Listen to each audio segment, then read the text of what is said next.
We have two articles in the span of a week examining the same issue from the same publication written by the same author, but taking two separate sides of the very same coin. Now, I get it. Sports Illustrated is no longer a once-a-month publication so that they have to have all of their I's dotted and their T's crossed. They have the time, all of the time in the world, to make the most precise articles that they can. But this could be a bit confusing. From Sports Illustrated and author Jordan Foote, Chiefs seeing improvement from Kingsley Suamataia despite Wanya Morris starting. Now, the one place that I want to start this video is this, mentioning the end of the video, because this video is going to give us the opportunity to discuss something in a way that we have not discussed in Kansas City, to the best of my recollection, for a very long time. The article subtitled, "Although the Chiefs are sticking with Wanya Morris at left tackle, offensive line coach Andy Heck believes rookie Kingsley Suamataia is making progress." Within this article, we get this quote. "I've been pleased with Kingsley," Heck said. "He's been a good worker. He's a young player and he's got tons of things to improve upon, but in terms of how he's responded, I mean, he's a positive guy in our room, takes coaching well.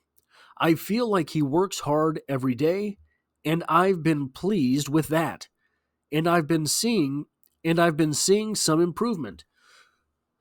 We'll keep at it every day. Both he and Wanya are going out there, are young players that are ascending, and they will push each other." Same author, same publication. 2 days earlier, Andy Reid echoes familiar sentiment regarding Wanya Morris. Chiefs left tackle situation. After Wanya Morris had his worst game of the season against the Raiders, Andy Reid still doesn't seem worried about the Chiefs' left tackle play.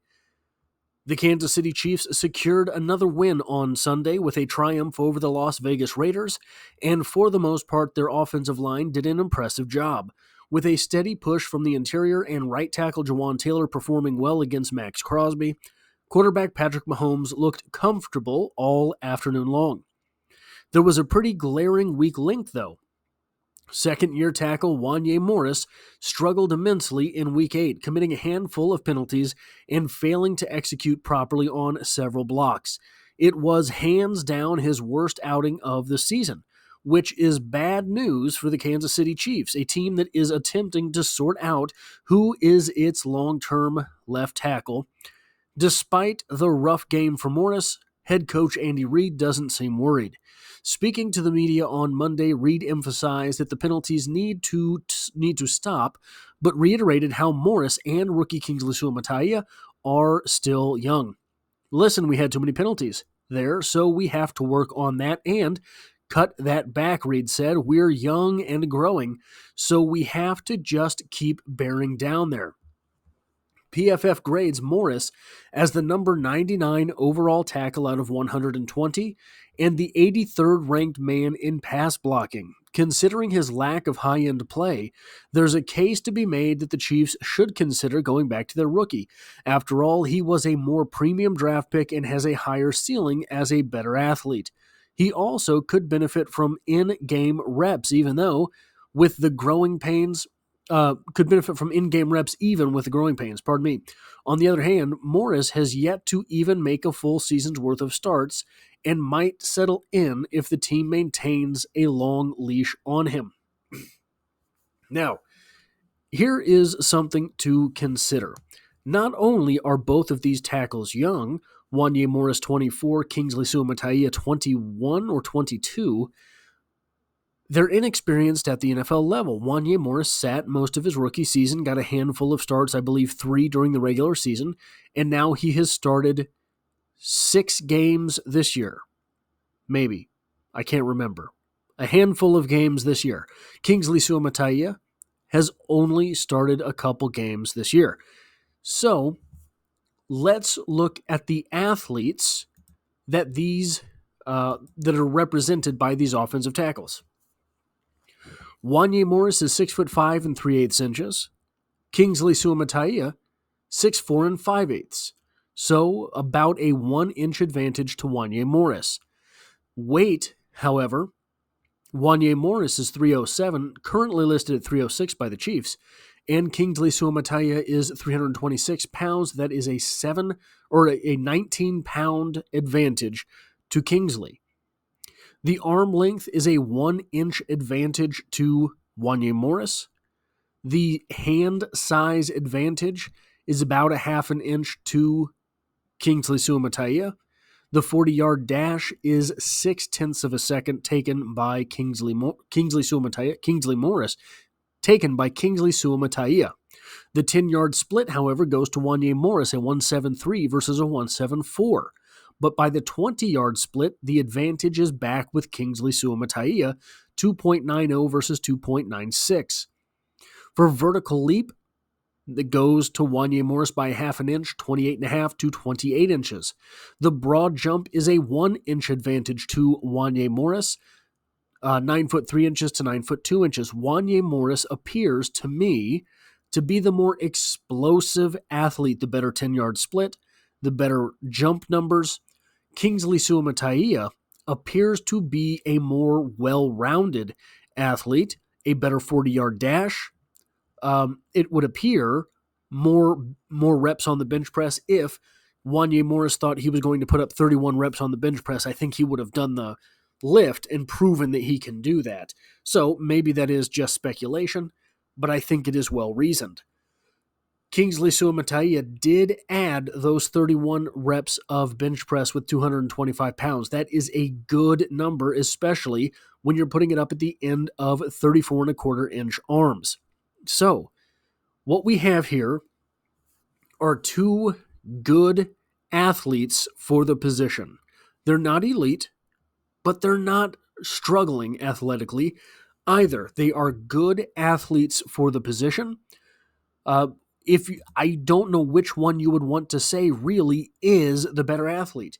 Here's what I can tell you from a little bit of scouting on them. Both of these guys show incredible amounts of strength. There are times on film, even in the NFL, where both of these guys absolutely put somebody's face in the dirt.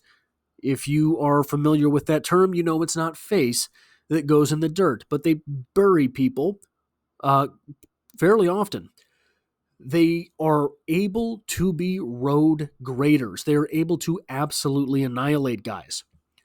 Here's another thing that I can tell you.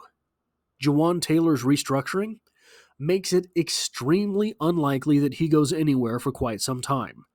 Now, here's the thing with Jawaan Taylor. When he's not being flagged, he's very good. Not elite, not great, very good.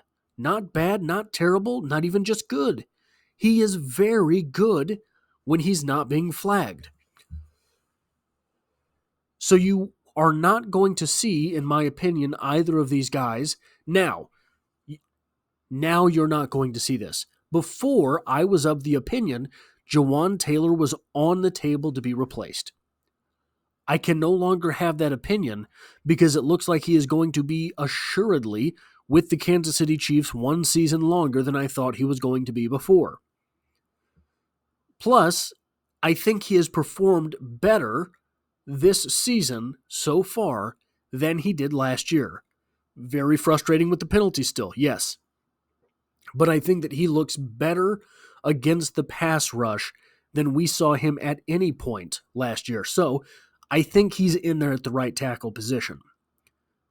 It is worth remembering Trey Smith's contract so far is up at the end of this season. The Chiefs did re-sign Creed Humphrey, whose contract expires the same time, except that he signed a new contract. It is also worth remembering that at some point Joe Thuney becomes too expensive or too old. That is just the reality with NFL football. All of these things taken into account, how strong these guys are, the fact that the right tackle position is not going to be open, Trey Smith, the right guard, might be leaving at the end of the season, and Joe Thuney is not guaranteed to be around forever. All of these things taken into accordance leads me to believe that yes, the Chiefs do at the time have some very good depth at offensive tackle.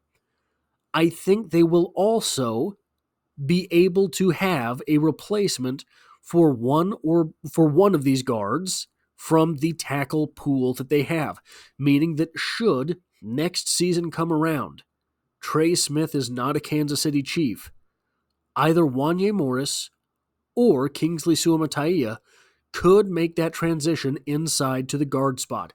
We saw a little bit of that this preseason with Wanya Morris, when it looked like Kingsley Suamataia was going to be the starting left tackle. Wanya Morris started getting reps with the offensive guards while Joe Thuney was out. Did not go particularly well, but the guy doesn't have all that much experience at tackle in the NFL, and that is his starting position. So I think there could be some growing pains at the offensive guard spot as well, is what I'm saying there. Now, this is, where we get into something that is interesting for the Kansas City Chiefs. You start to look at the roster. I don't remember a time. No, it's confusing because right now we're saying the left tackle spot is weak. It is a pronounced weakness for this team that their left tackle position is not performing up to par. True enough.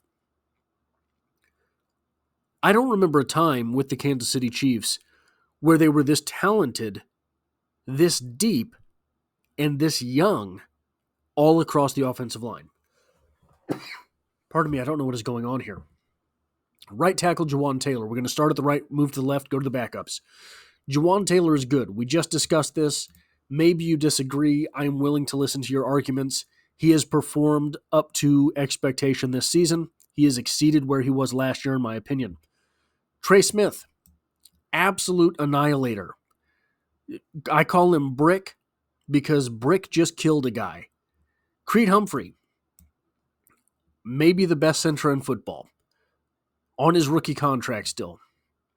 Joe Thuney, goes without explanation. Joe Thuney is one of the best offensive guards in the entire league. Wanya Morris is performing up to par for a starting left tackle. Not as good as you want, not elite, not great. He is starter level. I think Kingsley Suamataia is starter level. I think he could be out there starting at left tackle right now. It would not look much different than Wanya Morris. I truly believe that based on what we already saw. He was benched after a performance that was not as bad, in my opinion, as the performance that Wanya Morris put up against the Raiders. Doesn't sound like a ringing endorsement for either offensive tackle, but guys have bad games. Right? Not everybody's going to go out there and be Creed Humphrey level impenetrable. Now we move on to the backups. Well, the deep backups, I guess I should say. Hunter Nourzad. When the Chiefs had Nick Allegretti, I think they had one of, if not the, preeminent backup offensive interior lineman in the NFL. That is a ringing endorsement that does not sound like one. Hunter Nourzad, either guard, either center, can play either guard or center. He looked a little bit rough this preseason. If you look at his college tape, he's a guy that can perform. He might be an upgrade over Nick Allegretti. And Nick Allegretti, I believe, did Nick Allegretti play in the Super Bowl his rookie season? Is that right? But whatever the case, he did start multiple games, I believe, during his rookie year. C.J. Hansen, a fellow rookie from this draft class. Now, look at that. Kingsley Suamataia, Hunter Nourzad, and C.J. Hansen, in my opinion, all stacked right there from the same draft class. This name is as well. C.J. Hansen has the tools, the physical tools, the movement ability to be elite. Maybe he won't be. He has the tools. If you can coach him up, you can have an elite offensive guard. This is a guard in the sort of mold of Joe Thuney. Athletic, light, he is athletic, light, and mobile. Those would be the correct words. And I think he has upside at offensive tackle. The coaching staff has not reiterated that. The coaching staff does not seem interested in testing C.J. Hansen at the offensive tackle position. I think he has that type of upside. Mike Caliendo, not a starting level guy, definitively a backup, is an NFL player, can give you reps in a pinch. That doesn't sound very good. He's the 9th guy on the list. At 10th, Ethan Driscoll. Now, I am on the record saying I think Ethan Driscoll long-term might be an offensive guard. I think Ethan Driscoll has starting level stuff for an offensive guard. The Kansas City Chiefs are keeping him at offensive tackle. He's 6'8", 309 pounds, I believe, something like that. So they're keeping him at offensive tackle right now. He is on the active roster as a UDFA. I think that is a step in the right direction for Ethan Driscoll, just getting the coaching on a week-to-week basis. We have not been able to talk about the offensive line for the Kansas City Chiefs in this way in a very long time, in my opinion. 1 through 10, you have guys that should be on an NFL roster. The Chiefs at times in the past have not had 9 guys, have not had 8 guys who I would have told you definitively belong on an NFL roster. Should Trey Smith resign with the Chiefs, they have a ridiculous amount of depth. Should Trey Smith move on from the Kansas City Chiefs, I think they will survive. I think they will plug one of those offensive tackles into that offensive guard spot and move merrily right along. And I don't see any reason to believe that Brett Veach and company are going to stop investing picks along the offensive line. So if you're a UDFA and you were an offensive lineman that should have been drafted, Brett Veach is going to contact you. Mike Caliendo on an NFL roster for multiple years. Yasir Durant on an NFL roster for multiple years. Ethan Driscoll on an NFL roster his UDFA season. You had a former offensive tackle for the Super Bowl who was a UDFA. There's no reason to take any other phone calls if you're an offensive lineman and you believe you have a chance in the NFL. So this depth is going to keep building. It is unfortunate that the Kansas City Chiefs do not have an elite left tackle. But when we are assessing what that means, we simply have to understand the fact they have not had elite left tackle draft capital for a very long time. The Chiefs have had nearly unprecedented success in the NFL. And they are drafting way better than the Patriots did at this stage in their dynasty.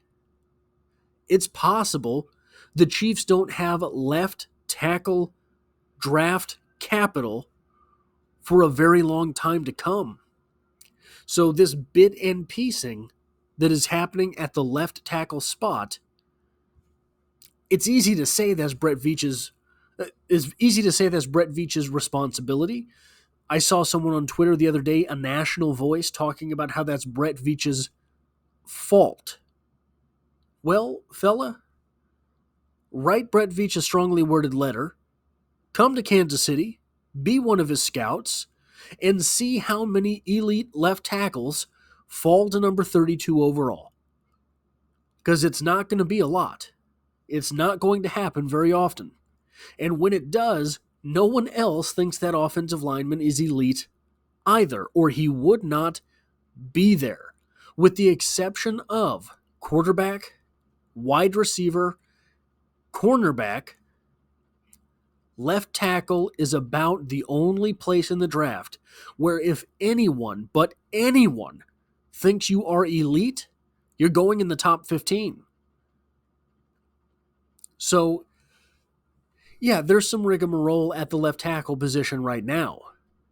But those guys competing might be setting the Kansas City Chiefs up for even longer term success.